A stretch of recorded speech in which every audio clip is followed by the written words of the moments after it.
Hey, everybody, it's Thursday night.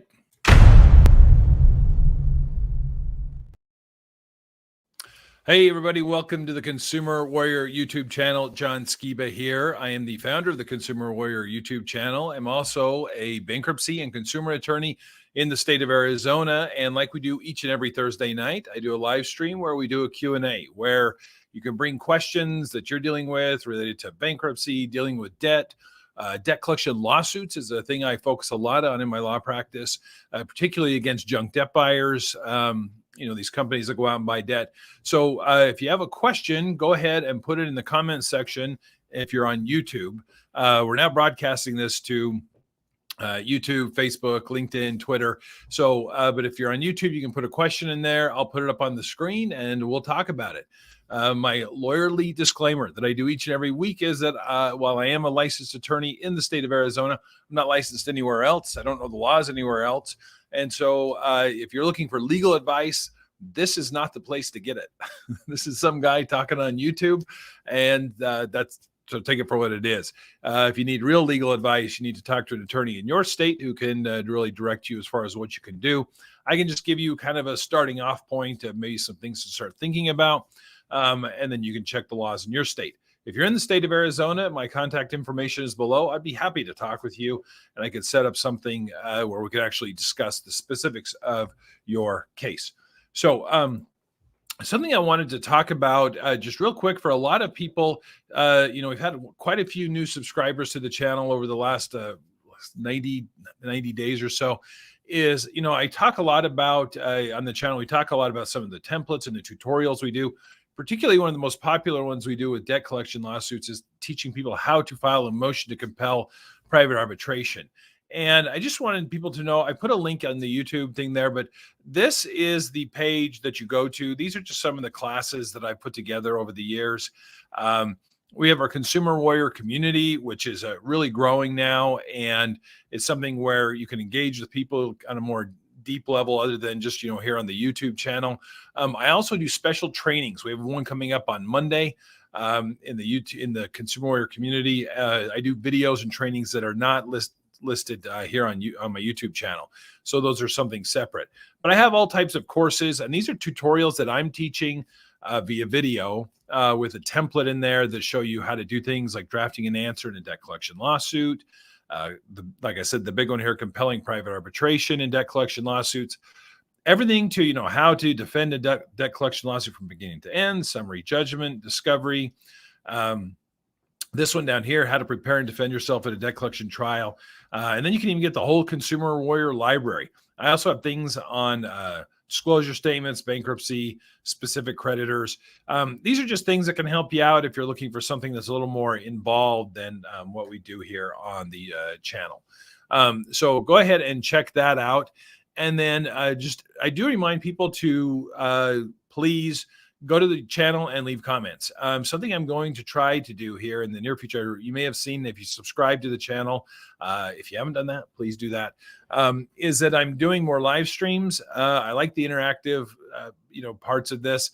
And something that we can do is if you put a comment in the comment section, then I can go there and I'm simply responding to it. So for example, this is the comment section. This is how I see it when I log into my thing. So I can go through here and we'll start doing, going over some of those comments. So please use that. And we might even do that tonight, go over some of those comments that are there. So, all right. All right. Hey, we have Al here who always is here contributing.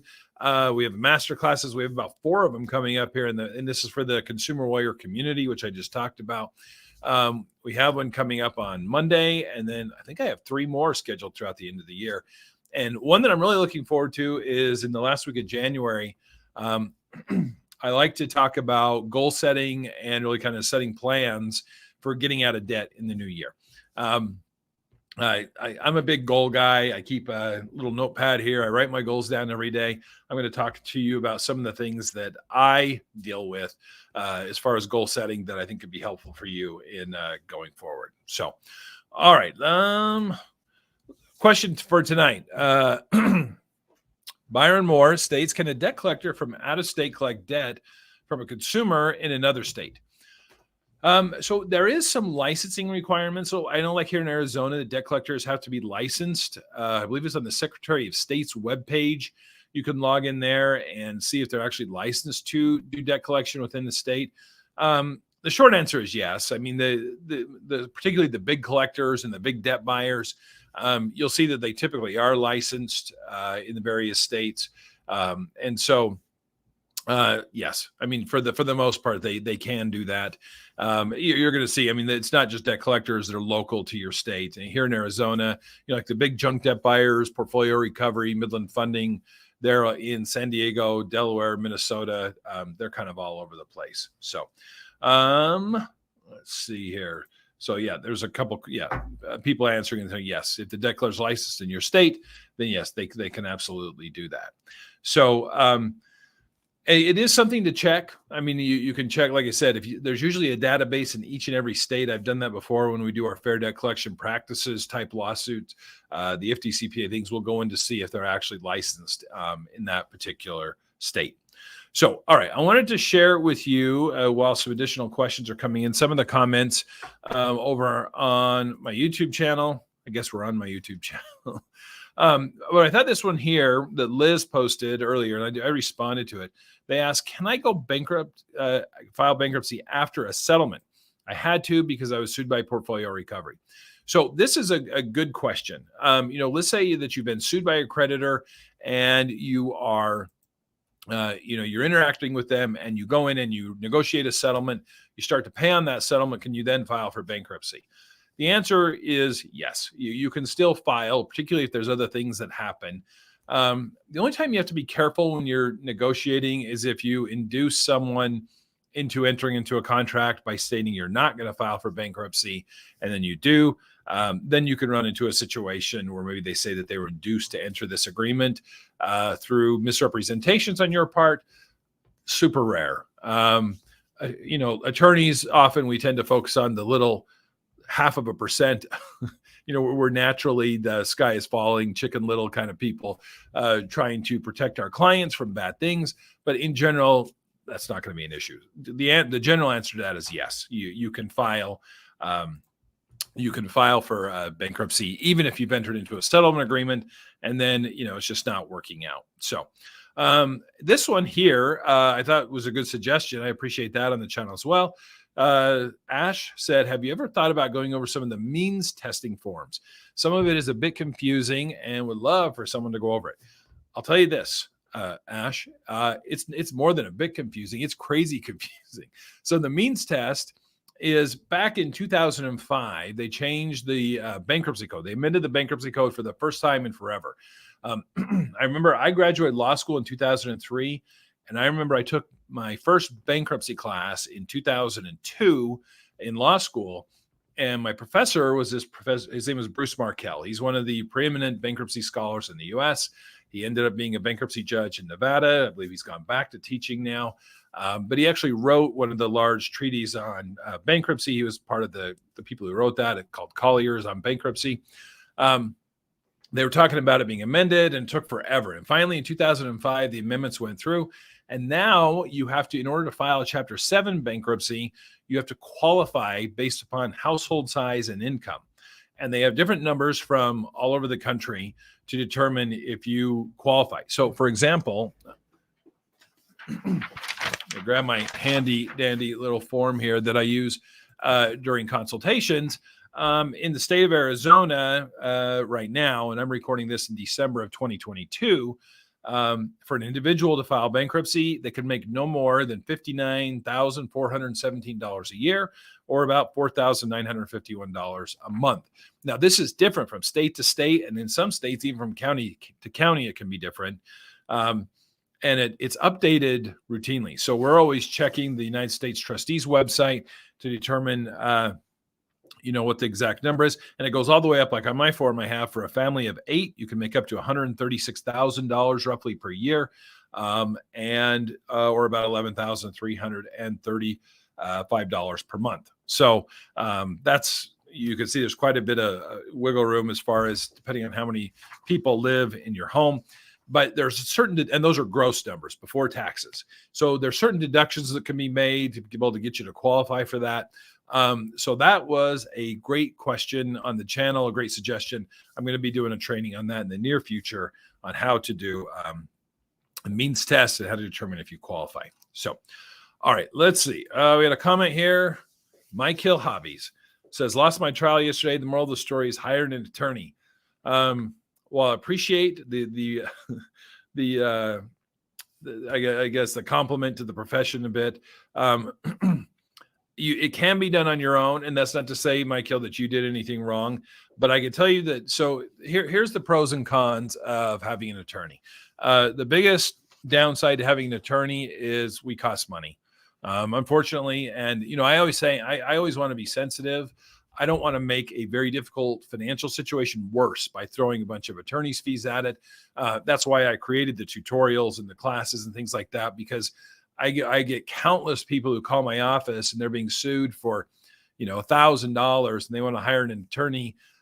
It's going to cost more than that to hire an attorney. Usually, it makes sense if you're getting sued for 10, 15, 20, 30, $100,000. Yeah, to have an attorney, but sometimes it just doesn't make sense financially to do it for people. And like I said, I don't want to make a situation worse now that you have all these attorney's fees you got to pay on top of it. So that's what I'm trying to teach here with some of these tools, the tutorials, the channel itself. Is just there's some skills you can get, and just having some understanding of what you're going into. When post-COVID, it's surprising how little I'm in a courtroom now. Most things are done virtually. But pre-COVID, I used to sit there, and wait for a case. I'd be in the back of the courtroom and just kind of watching people represent themselves, and saw that people were just stressed out of their minds, kind of fumbling through it because they didn't know the procedure. And that's where the collection attorneys, that's where they're going to be. No matter how experienced or inexperienced they are, they're going to be light years ahead of you in the levels of procedure. And that because the procedure is a thing that you only get through practice. And so that's a lot of what I try to help here is with the procedure, excuse me. In trying to do that. So I'm sorry to hear that you lost that.